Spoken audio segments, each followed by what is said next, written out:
Hello and welcome to a new Unity tutorial. In this tutorial I'm going to show you how to rotate the camera when a player presses and holds the left mouse button in a dolly track.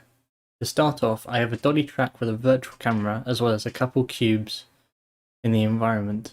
This tutorial is the second part to my first ever video, so make sure to watch that first. To start, head on over to the dolly camera and create a new script. I'm going to call this camera movement.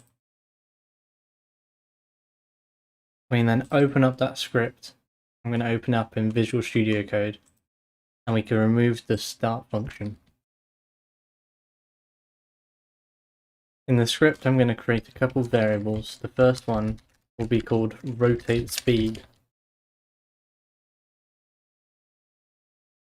of which I'm going to set it to 0.2.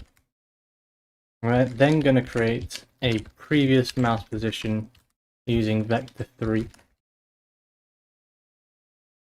Then in the update function, I'm going to only call it if the mouse button is the left.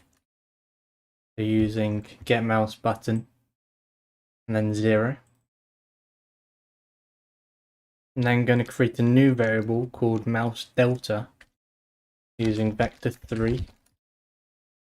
And that is going to be input mouse position minus the previous mouse position here.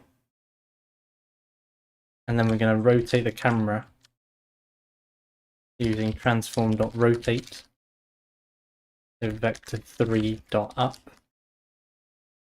mouse delta.x times the rotate speed.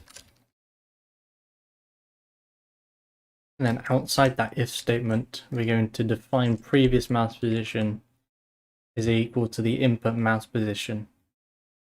We can then save that and head on back to Unity Engine, where in the dolly camera we can see the public variables here. We can then start the scene, and then using the left mouse button we can rotate the camera as shown here